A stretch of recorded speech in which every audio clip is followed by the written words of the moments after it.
10 years, prescriptive period. Ito lamang ay pwede mangyari kung yung tax return na na-file is fraudulent or kung wala talagang na-file na tax return. Okay, so yun lang yung dalawang kaso na ganyan na pwedeng ma-apply yung 10 years. Now, ang tanong is paano gamitin itong 10 years? Okay, so hindi ito talagang naklaro ng mga textbooks kung paano gamitin yung 10 years.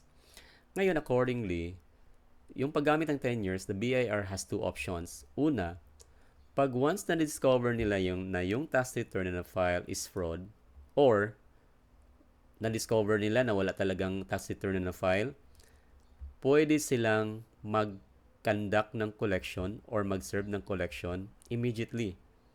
At gagamitin nila yung 10 years. Mayroon silang pagkakataon to collect immediately the tax within 10 years from the date of discovery. Ibig sabihin yan, there's no need to make an assessment.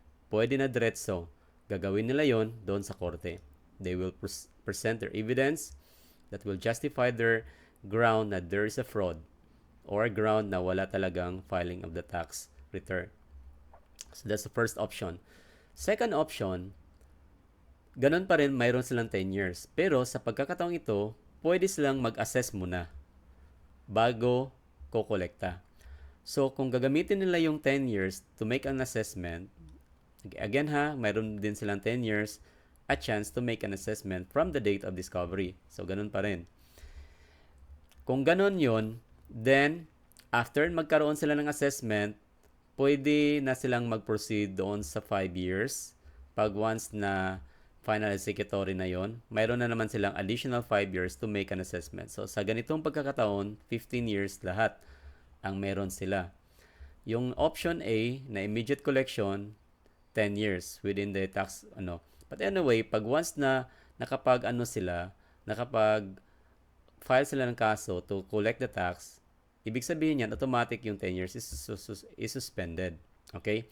Hindi naman kailangan na yung collection ay mangyari within 10 years. Ang kailangan lang is the initial execution or the execution of the tax collection ay mangyari po within 10 years. Now, ito yung legal basis that supports our explanation. Una, sinabi ng batas na in the case of false and fraudulent return, with intent to evade the tax or failure, there's an intent to evade the tax, it must be the element of the fraudulent return or failure to file. The tax must be assessed. So, kailangan may intent intent to evade or there is a failure to file. The tax must be assessed or a proceeding in court for the collection. Okay, una-una, pwede mong i-assess una or wala ng assessment, proceed ka lang sa court for collection without assessment. Okay, so we have the option 1. Nabaliktad lang yun sa atin. Una ng ating option 1 tayo sa immediate collection or immediately collection doon sa court. Within 10 years yan, both options, each of that. But you cannot avail both. Kailangan either lang of the two kung alin yung pipiliin ng BIR. So, ito yung jurisprudence. In addition to our explanation is, sabi dito ng Commissioner versus Asalos Corporation, Asalos kasi argued that the BIR's assessment had prescribed under the 3-year rule. Yung BIR naman countered that because there was a substantial under-declaration. So, sabi yung substantial, yung for example, 30% of the sales is under-declared, so that is a substantial under-declaration that is considered as fraudulent. Or 30% of the purchases or the expenses are overstated, yung ganon kalaki, then that is considered also a fraud. Then that will qualify them to use this 10-year period. Ayun. So, ang Supreme Court ruling, sabi niya, the court affirmed that there is showing a fraudulent. So, sabi niya, tama yung BIR. Ang BIR is not bound to adhere the 3-year kasi mayroon siyang 10 years from the date of discovery to take action. So, ang court clarified 2 paths. So, ito yung pwedeng gawin ng BIR. Pwede siyang mag-render ng collection without assessment. Okay. Or, mag-assess muna, then collect. Ayun. Yun yung dalawa, yung sinasabi. So, yung pag-assess ay bibigyan sila ng 10 years sa pag-assess. Sa option B Then, plus another 5 years sa pag-collect. Okay, beginning from the time na the assessment is made. O, ganun pa rin yung mailing, release, that's the point that the collection can begin. That's the 5 year, that's the counting the 5 years of, the 5 years statutory period of collection. Pero, pero yung pag-start ng collection, hindi ka pwede maka-start immediately kung hindi pa yan final executory yung assessment, ha.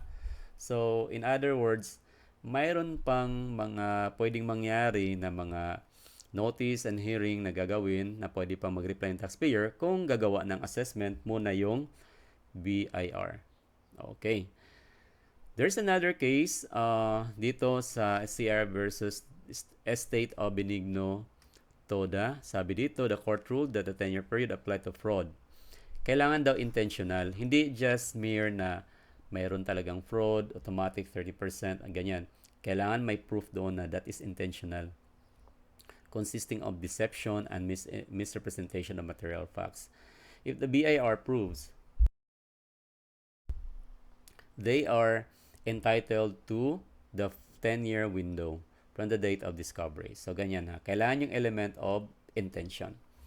Kaya dito sa batas, sinasabi dito sa ating statute sa NIRC, there is a intent, an intent pala, to evade tax or failure to file or to evade tax or the failure. Ito naman is, this is for the case of fraudulent. There must be an intent. Doon sa failure, well, just a mere failure, could be that serves as a merely basis for the 10-year period window for assessment or collection. Now, let's continue.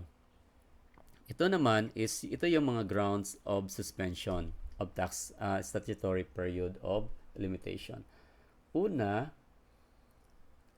kung ang CIR is prohibited kasi mayroon TRO from making the assessment or beginning the distraint, then the assessment period is suspended. Automatic. Okay? Or both applicable pala ito sa assessment and collection. Okay. Okay, it's not. So, the part siya dito sa letter C. Okay. Sorry for that. So, kung may TRO. Now, during the time na hindi siya pwedeng makapag-assess or makapag-collect ng tax, suspended yung period na yan. Tapos, pagkatapos yan, bibigyan pa siya ng another 60 days of suspension. Kumbaga, yung actual time of the duration of the suspension plus the 60 days is the total suspension period. Yon for the assessment. Or, it could be collection. Pag again, if the CIR is prohibited to make assessment or to make collection. Letter B, ito ay for collection only.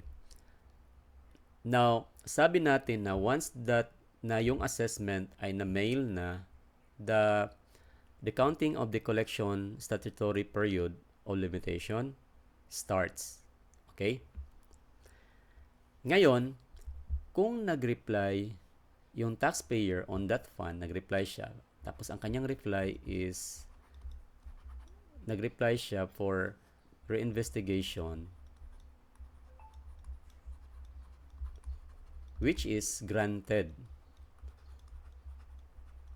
Pag granted by the BIR, automatic yung suspension is effective, or automatic yung collection period is suspended.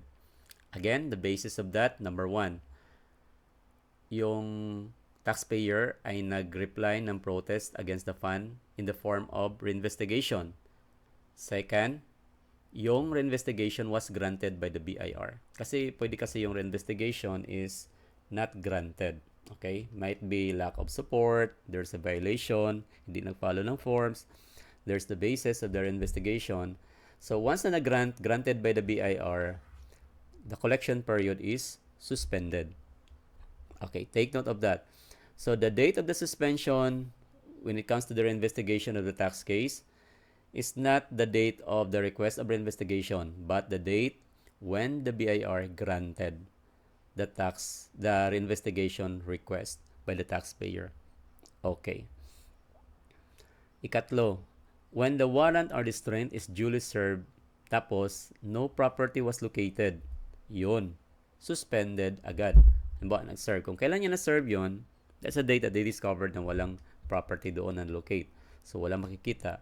Then, automatic the collection is suspended. Okay. Next is, ito naman ay for either or both assessment and collection. Una, pag halimbawa, pag make nila ng assessment, hindi nila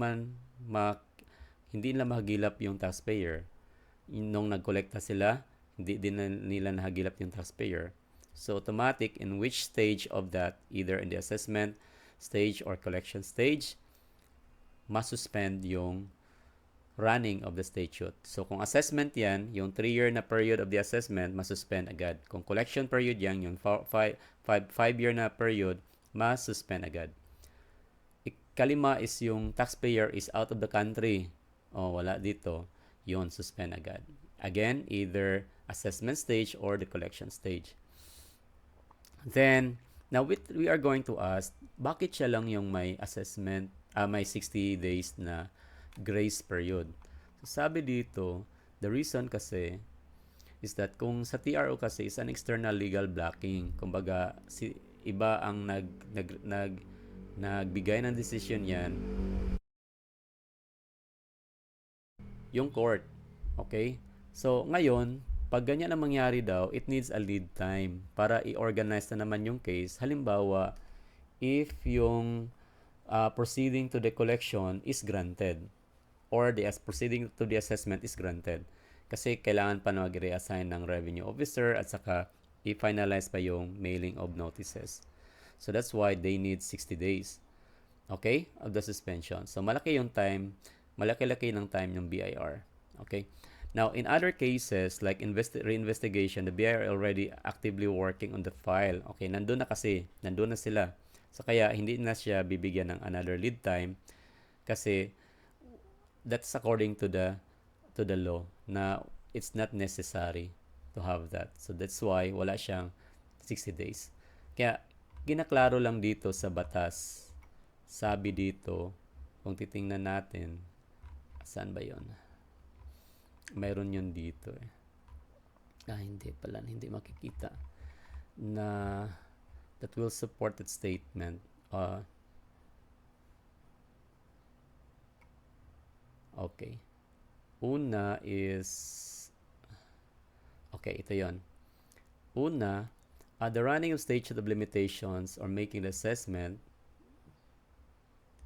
and restraint or that's the tax collection, ang mangyari dyan, shall be suspended for a period during the commissioner is prohibited to make assessment in court and for 60 days. So, siya lang yung binigyan dito.